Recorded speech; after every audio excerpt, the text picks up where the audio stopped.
নারায়ে তাকবীর।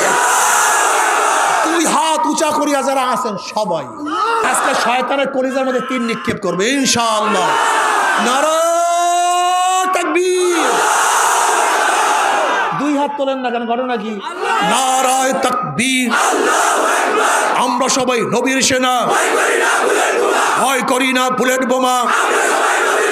আমার নেতা তোমার নেতা বিশ্ব নবী মুস্তাফা, দুনিয়ার মুসলিম, কোরআন সুন্নাহর আলো, কোরআন সুন্নাহর আলো, সংসদে জালো। নারায়ে তাকবীর, নারায়ে তাকবীর, নারায়ে তাকবীর। আমরা সবাই নবীর সেনা, আমরা সবাই রাসূল সেনা। মাশাআল্লাহ।